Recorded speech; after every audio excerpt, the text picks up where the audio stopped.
Hi guys, it's Matt from Maxon here, and in this beginner's tutorial we are going to be looking at some character animation.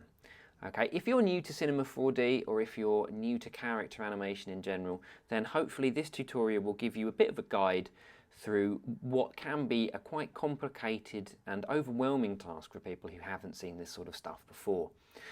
I'm going to be utilising something in Cinema 4D in the content browser. Okay, it comes from the studio version, so if you are a student or you've downloaded the demo, then you should be able to have access to the studio content browser.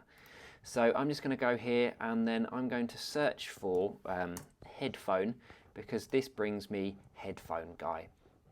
And you just double click that, and this is a nice little rig that comes in studio.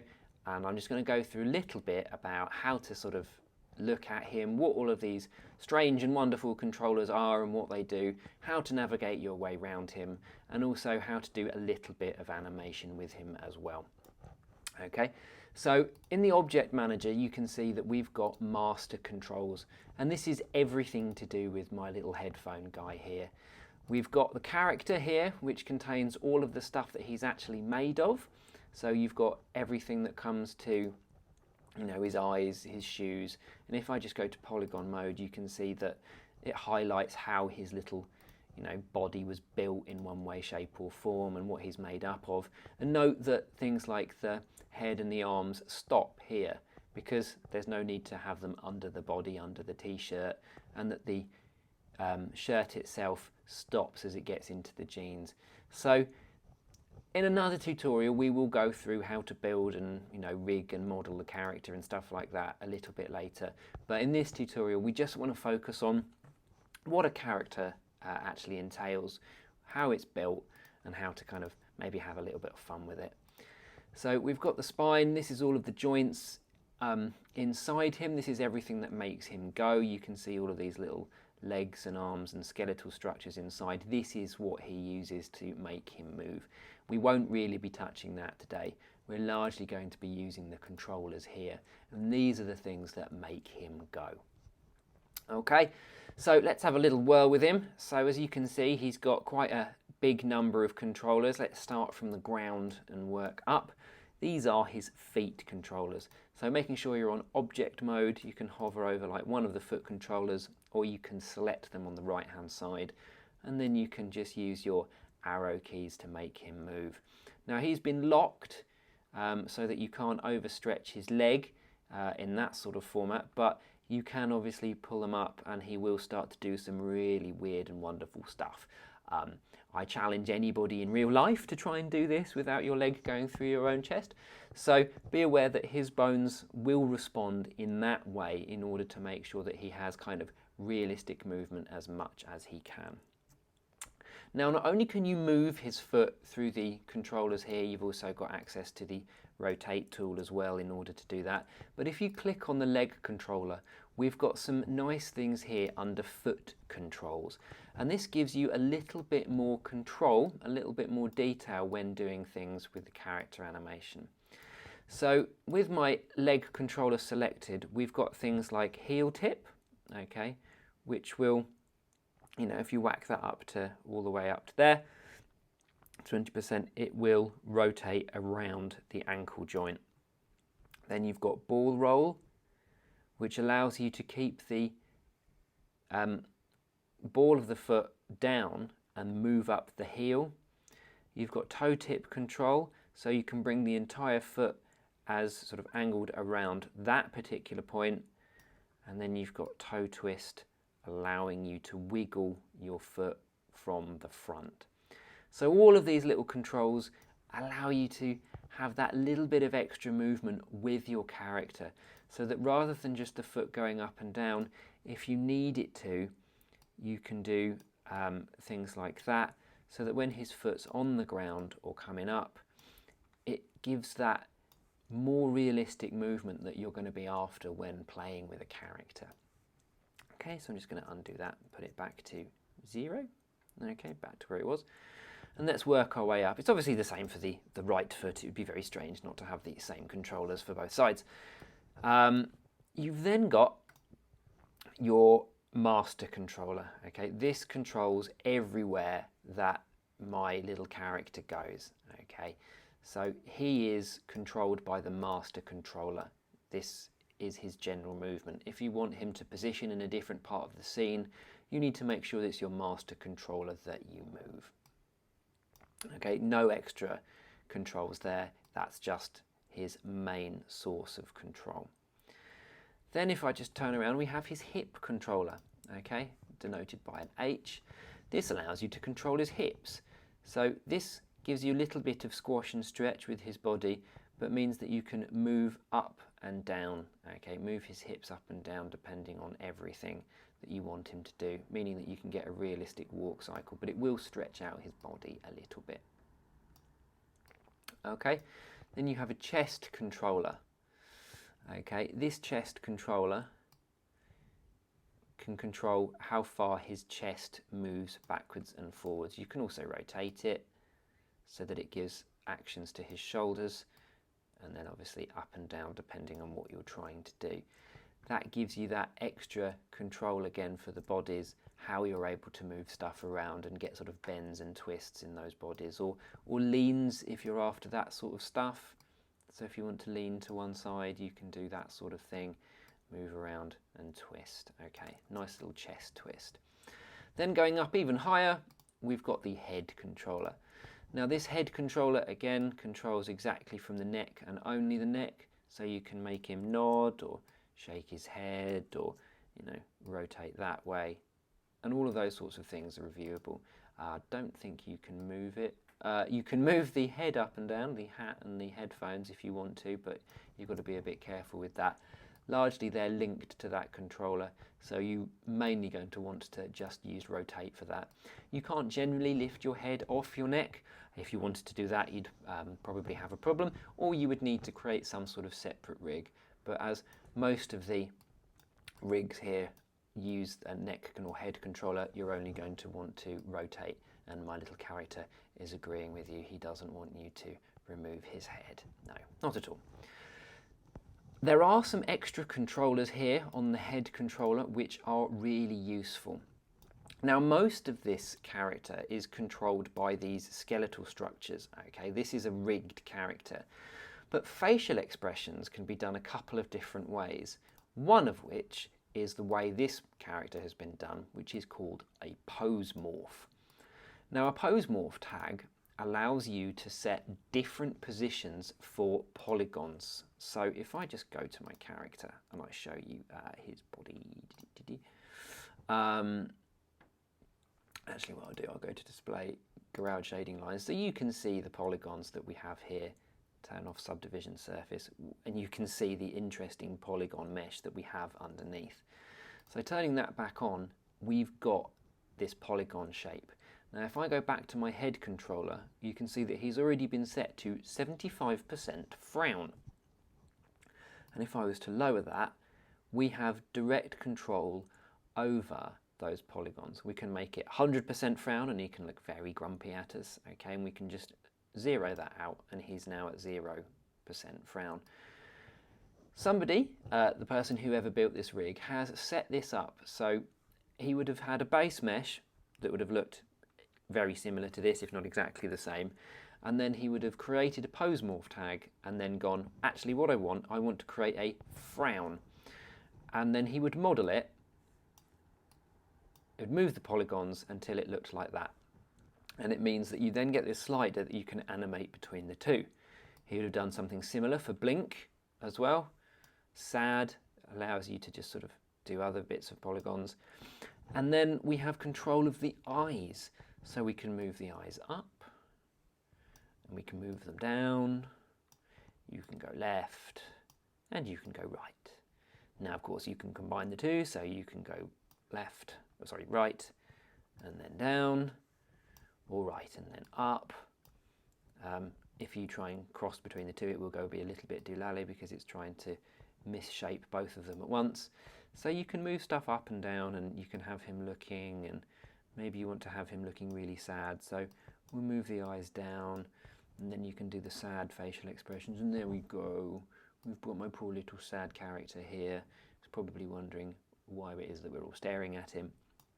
Or maybe he's going to just look up and look a little bit sort of forlorn. Oh, there we go, he's doing his big puppy eyes now at you.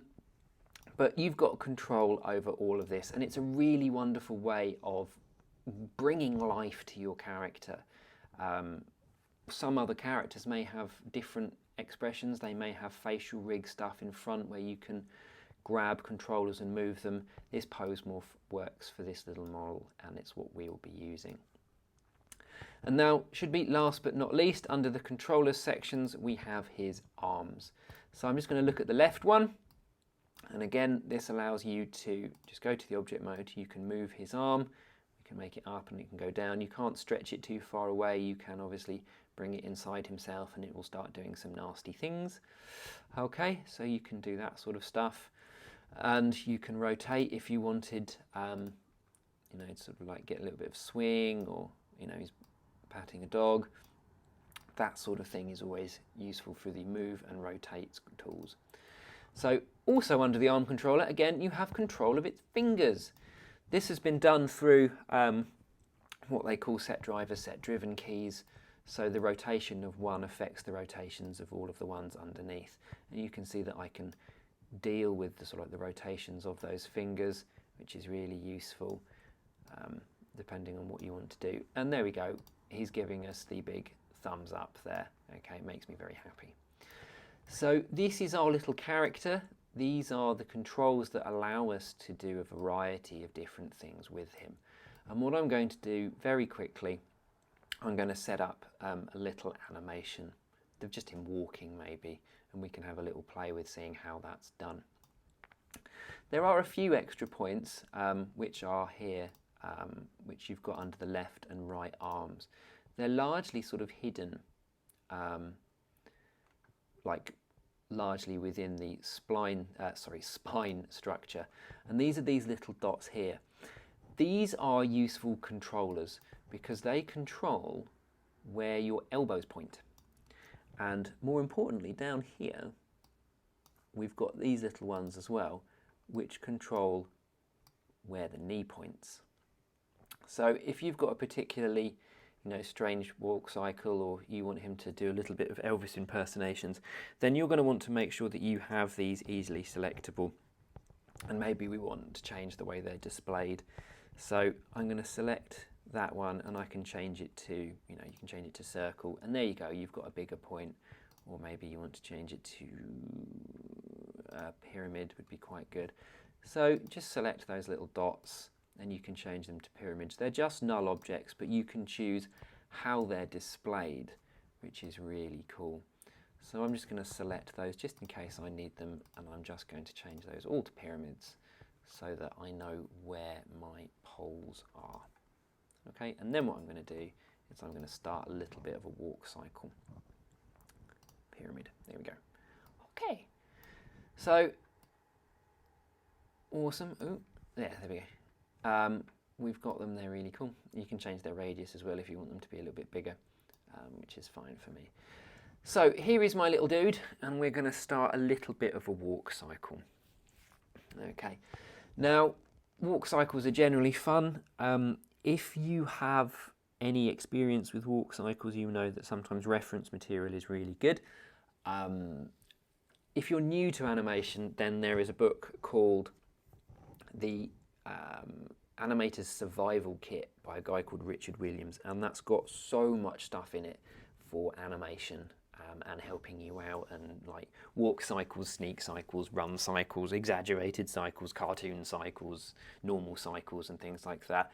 It's a really good starter book, so if you're new to animation, I would severely recommend getting that book. I have looked at it a numerous number of times, and so I know the walk cycle sort of off my heart now. So I'm just going to do a little bit here, and I'm going to animate him using that.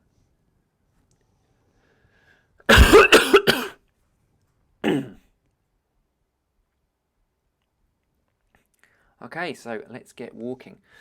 So it's probably easier to use one of the side views, so I'm going to use F3, and I'm going to set this up. I'm going to go to ground shading lines because I want to see my character here. Just going to minimize all of the spine stuff, and I'm going to look at the controllers. So I'm going to start with his right controller. Okay, and I'm going to have his foot back. Now, a lot of stuff to do with character animation won't look right until you have everything in place. Okay, you have got to make sure that everything is in place. You've got to avoid snapping and popping and things like that, but it's a really easy way of moving things around and then getting stuff right. Don't worry that your character doesn't look right to start with. Like, for example, this is really bad, but I haven't finished yet. Until everything is in the right positions, it won't look good. There are other ways of doing walk cycles in Cinema 4D. You could use some C-motion stuff if you've got it character built, but for this example, I want to show you how to manually do a walk cycle. So using this little guy and his leg controllers, okay, I'm aware of where my feet need to be. So I am going to turn on automatic keyframing. This means that everything I do here is going to be recorded. So I'm just going to experiment here with some of my character stuff, okay, and I'm going to want to make sure that his foot is there, and then the right foot controller is going to be closer and is going to need to lift up with the ball roll. There we go. Now his hip controller, okay, is too close, so I'm going to need to move that down, but I think I'm going to need to ensure that I move the head chest controller as well, so that everything moves down. There we go, that's not too bad. I do want my right foot controller to be a little bit rotated, okay, and then I can move it so that he's in that position. There we go. That's not too bad. That gives me the majority of what I want. And I'm going to work on it a little section at a time. So to start with, I'm going to do the feet. I want to make sure that the feet work. And then what I will do, I will focus on things like the head and the arms and the bodies to give it a little bit more sway. You don't have to do everything at once. And doing this one little bit at a time means that you're happy with it before moving on. So then I'm going to go to frame 5. Okay. And that's where that left foot, okay, comes crashing down. Oh, no, I did it with the controller, didn't I?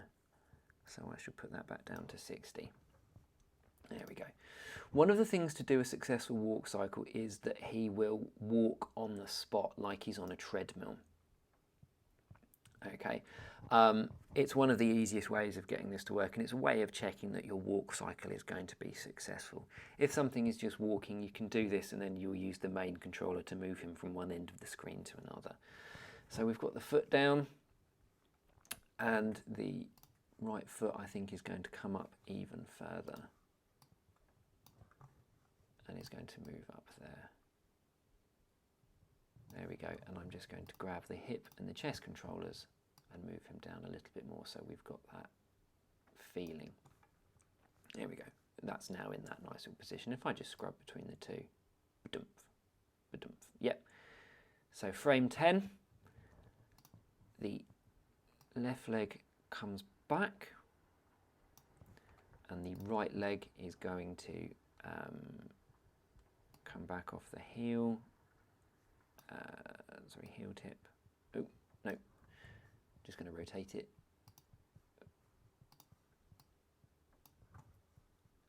And then bring it up. And then I'm going to bring back down. Oh, I've forgotten which one it is I'm doing. There we go. Sorry, my fault. Bring that back down to 0 so that he's got a nice flat foot. And then I'm going to need to move the hip and the chest controllers up so that he's in that sort of front position. Fine. 5 more frames and the left leg goes back further, okay, and the right foot comes in more forward and starts to rotate. Otherwise you'll find that it starts to do some weird things. His legs are quite short and dumpy, so you're going to be a bit careful where things go. And if I just scrub through, there we go, we've got some good movement. And then at 20, we return to the contact of area. So make sure that my foot is there and is down. Okay, and what I want to do is I'm just going to look between the two and I'm going to check that I've got my foot where he needs to be. I'm going to need to adjust some of my settings to put them back.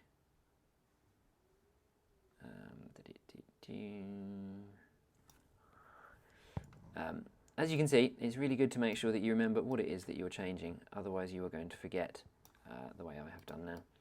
There we go. And he's back in contact position. Now, a good way of checking is to go to the sort of world axis and then check where it is in this position along the Z axis, which currently is 9901.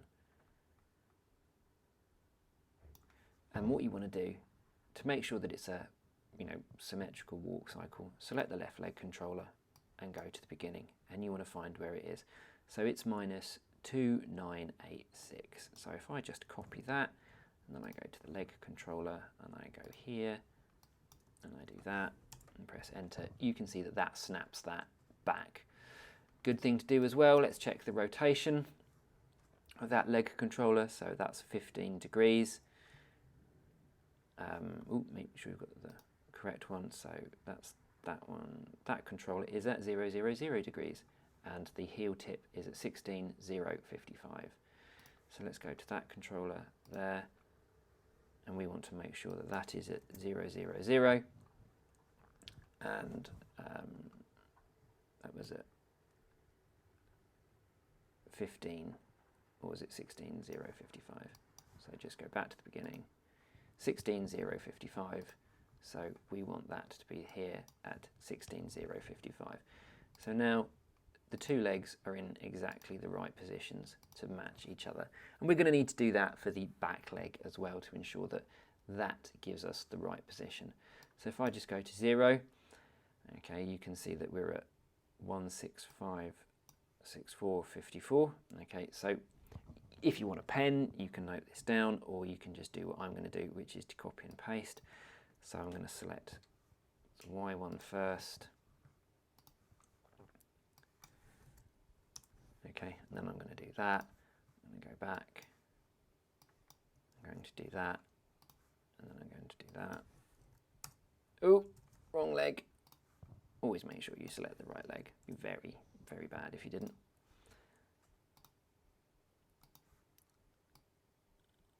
And make sure you do it on the right keyframe as well. That would also help. There we go. So now at the beginning, its rotation for the left leg, for the right leg is 15,712. So left leg, frame 20, 15,712. And we'll just check the settings for that leg, for the right leg, minus 60, 55, 0. So left leg, minus 60, 55, 0. So if I go between those two frames now, we've got some good movement between the two. Okay. Now we need to make sure that that hip movement comes back down to where it is at 0. So let's just select that hip controller and we find its Y position is at 153 and the chest is at 274. So once again we're going to need to make sure that at frame 20 it's the same. But because the hip doesn't move forwards or backwards, we can cheat and we can drag and drop a copy of that keyframe, and we can do the same for the chest controller as well to ensure that the movement between those two is exactly as we want. Okay, so there we go, that's not too bad. We're going to have to be a bit careful with the way that that foot goes underneath. So I'm just going to lower my animation just to 25, just so I've got access to those keyframes. So that left foot you can see plonks down quite nicely, slides, but it does go underneath. So what we're going to need to do, we're going to need to, at frame 15, just adjust that ever so slightly. So that is the left leg, okay, and maybe we can adjust its foot position here, or we might need to just move it up a little bit. You know, you can see whether or not you can do some things like that. Okay, so like its heel tip. There we go. But you're going to need to make sure that its heel tip comes back down to 0. There we go. Just little adjustments like that means that that foot no longer goes underneath.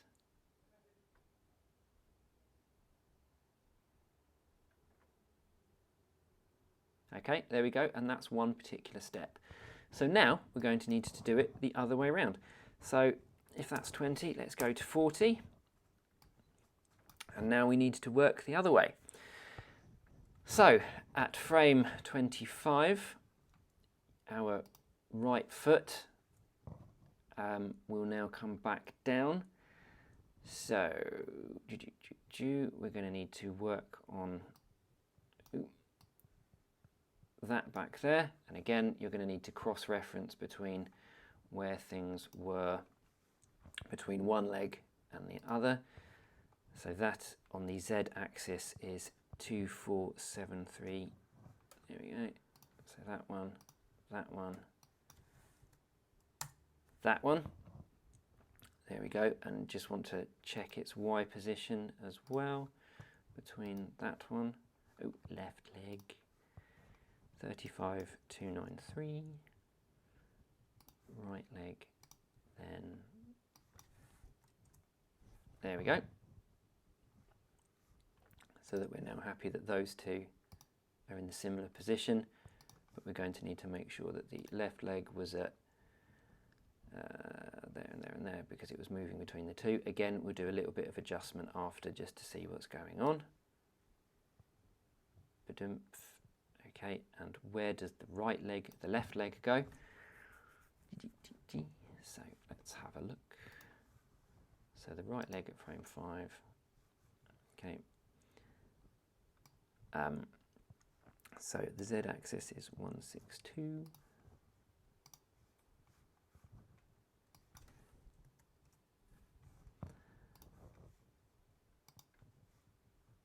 The y-axis is 87.61.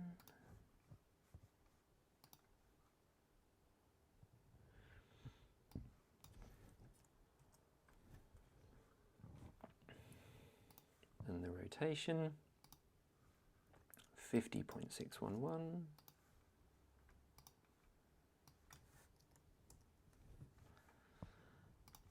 And then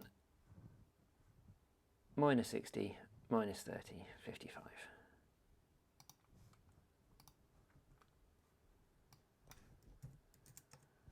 Minus 60, minus 30, 55. So now if I cross between the two, they're in pretty similar positions, which is marvellous. Okay, the hips changed, so let's get the hip and chest controllers.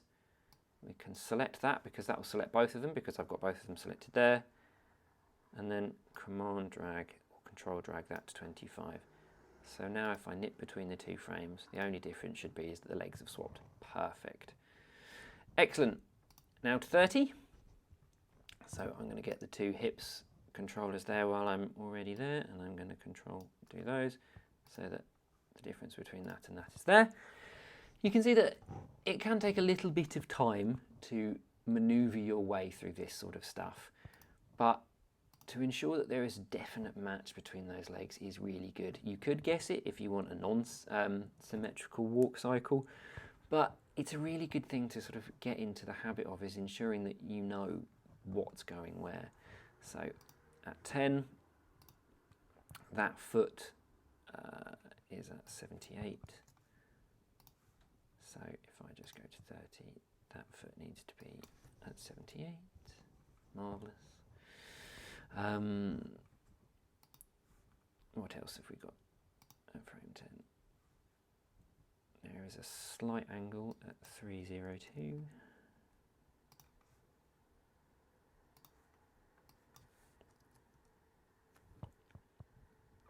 I don't think we keyframed it actually, did we? So that's gone up and backwards. No, because we keyframe it a little bit later on. So I might actually undo that. There we go, and we'll focus on that back leg. Yeah, because that's halfway through its movement. So at frame 10, this foot is 121 high. So make sure I go to the left leg, frame 30, 121 high. Right leg, frame 10, 117.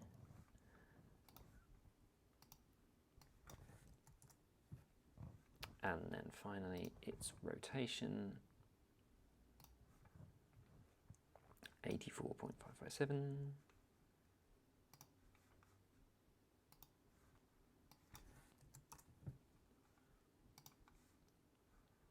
Minus 50. None of those are actually keyframed, are they? No.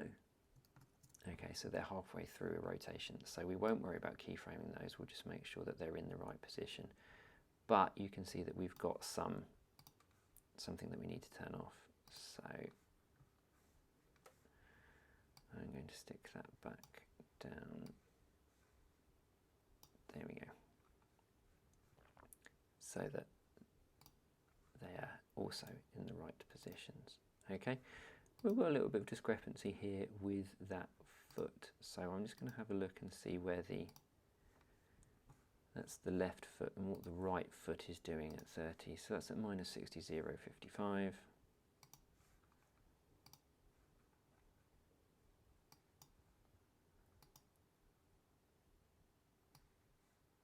0.55. There we go. That should be keyframed. And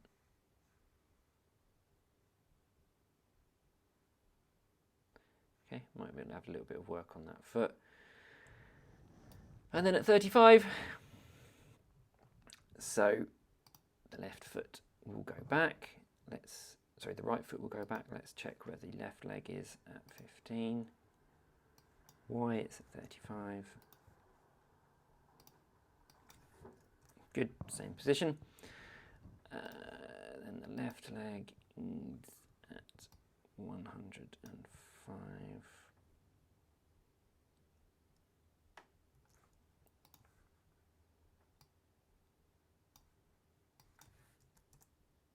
There we go. Yes, is that right foot position, isn't it? It's halfway through keyframing.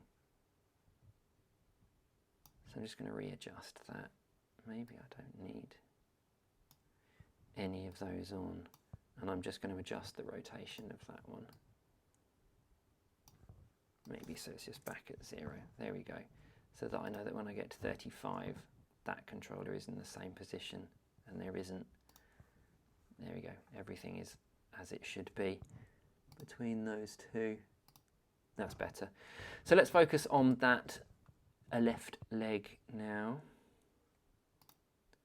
So that's up there at 35, at 15 it's moved. So the right leg there is 125 high, 122 high, sorry.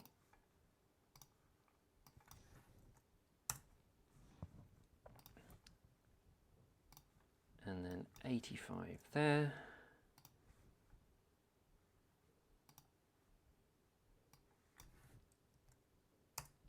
Forward, and then finally we want to look at the rotation.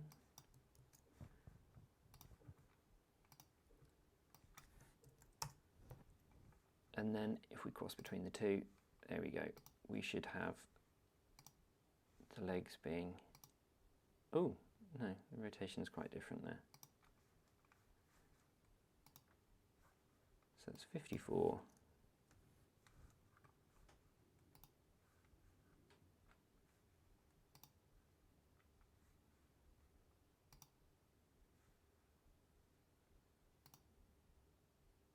Is the position different?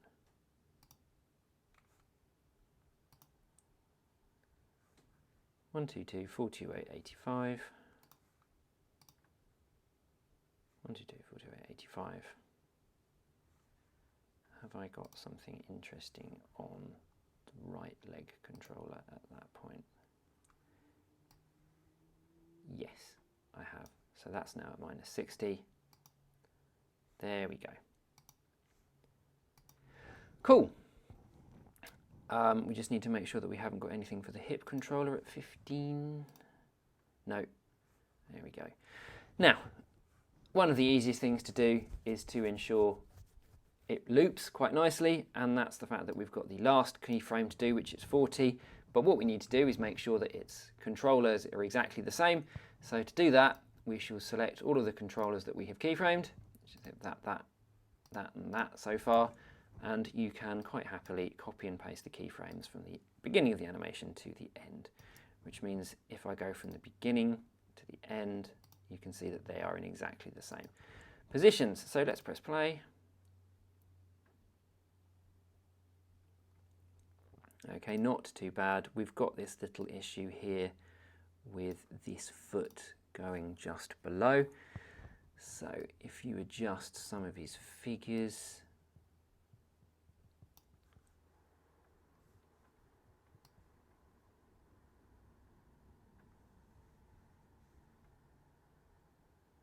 cool, there we go. So if I have a look in 3D, I'm just going to turn off ground shading again. I'm also going to hide his skeletal structure so that we've just got his movements. There we go.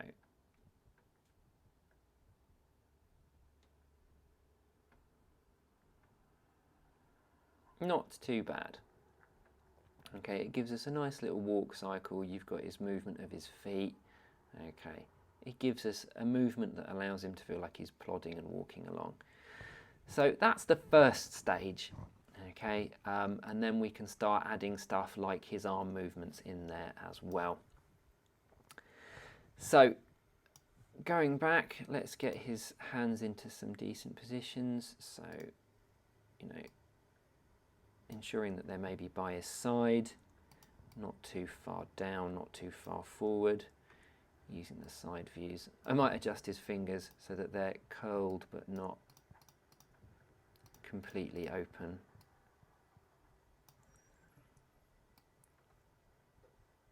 Yeah, that's okay. I'm just going to move his hand out a bit. I don't want it to be too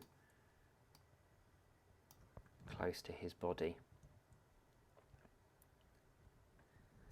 So, there we go. And his hand should be back there. So that's where it should be at the beginning. Okay, I'm just going to do some quick tests. So at 20, which is halfway through my animation, I'm going to rotate it up. So he's going to have a very nice purposeful stride. Then at 10, which is halfway, I want it to be down and halfway into his animation. So we should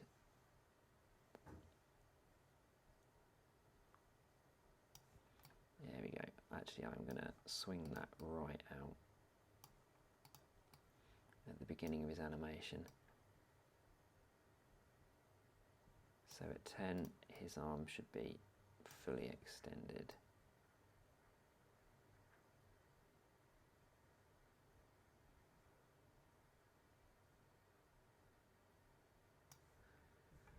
Cool.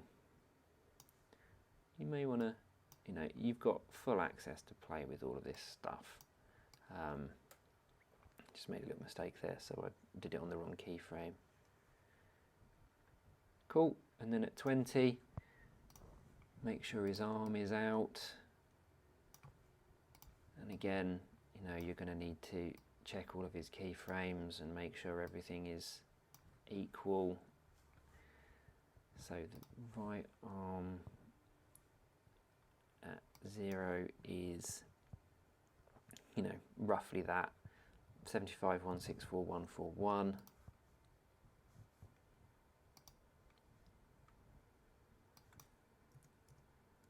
I'm not going to adjust on 75, 141.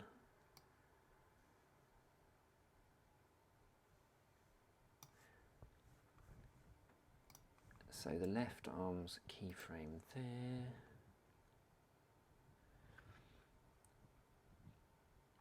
One, 9, 5 and 5. So let's get the right arm at the beginning.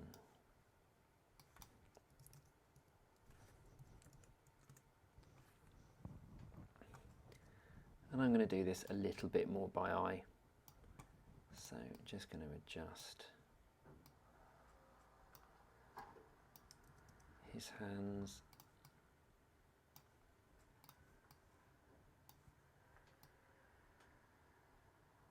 And then at 10,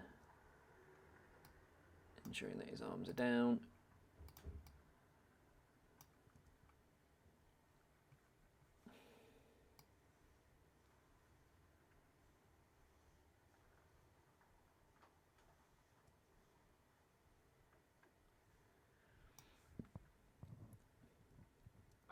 Maybe what I'll do is delete that keyframe for the controller on its rotation.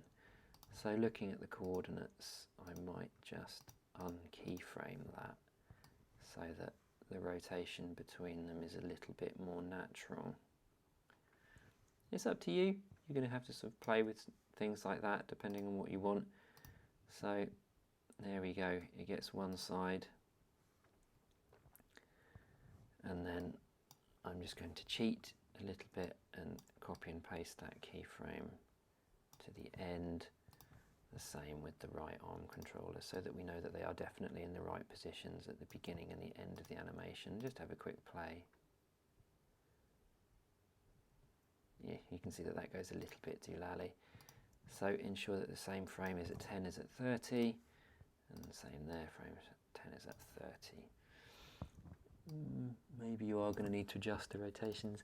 You can see that there is no real exact science to this. It's very much a case of experimenting and exploring and seeing how this works to give you that character movement, how it is that you want your, your character to be,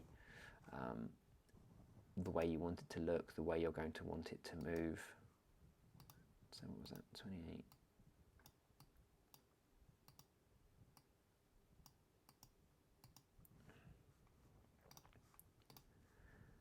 Going to hide the controls. Ooh, not all of them. I just want to hide the controls and then press play.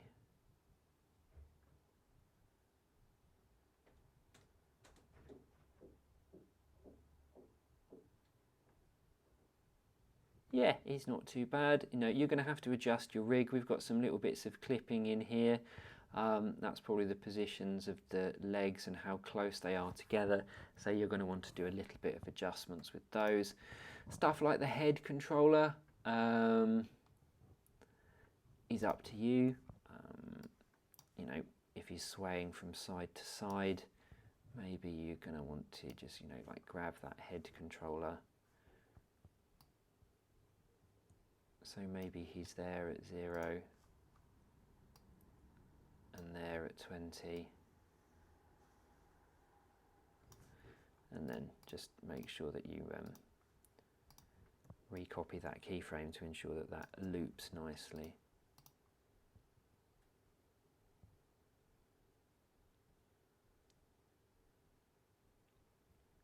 You can add all of these little details, as you go.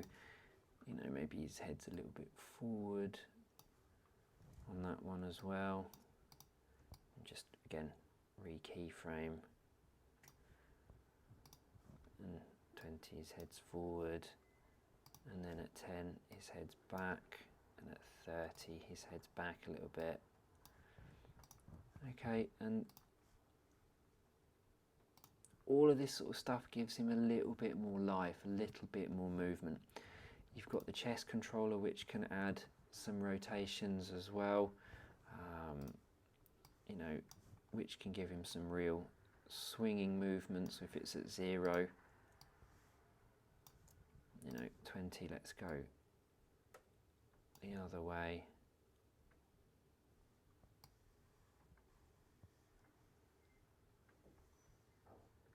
Cool. So there we go. We've got this little character. He's got a nice little walk pose going. He's got a little bit of head movement. He's got a little bit of life. You know, you've got access to the controls to do with his eyes. So maybe we want him to have his open eyes all the way up until there. And I'm just going to stick a keyframe in there to ensure that it's moved, that it's definitely at 0. And then a couple of frames later, blink, and then at 22 he'll be at 0 again. So if I go back to the beginning, there we go, we've just got a little bit of character blink. And it brings that character to life. It just gives him that little bit of movement. So there is so much stuff that you can play with to bring your character to life, to make him move, make him walk, make him seem happy, walk happily, walk, you know, grumpily, walk slouch. It's all sorts of stuff like that that you can adapt and play with. I'm hoping that this little tutorial is giving you some kind of, you know, exploration and explanation into how to do a little bit of character animation and what all of those controls actually do for your character. The last thing I can do is to give him a little bit of movement. So just to grab my main controller here, this is the master controller, this is what I'm going to use to make him actually walk. So this is sometimes a bit of a guess, but you do get used to figuring out how far he moves. So I'm going to step him back there, and at the end of the animation I'm just going to move him forward. Now Cinema 4D's keyframe thing is going to go a little bit crazy. I'm going to want it to speed up and slow down, whereas his movement would be constant. So selecting that keyframe and choosing linear interpolation and going back to the beginning. Okay, you can see that we've got a little bit of slide going on there. What you can do is you can just grab that and move it back a bit, or forward, depending on, you know, how you want him to move. Maybe you're going to need to adjust his positions a little bit when it comes to his character. Those sorts of things are very much an exploration of your character and how fast it is, and you can see that he's now sliding too much there. Okay, so maybe I shall undo the movements that I've made.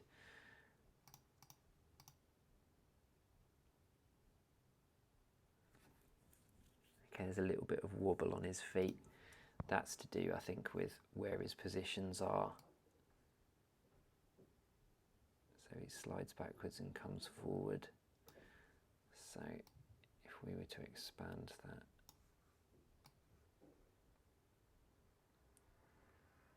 now he slides way too much.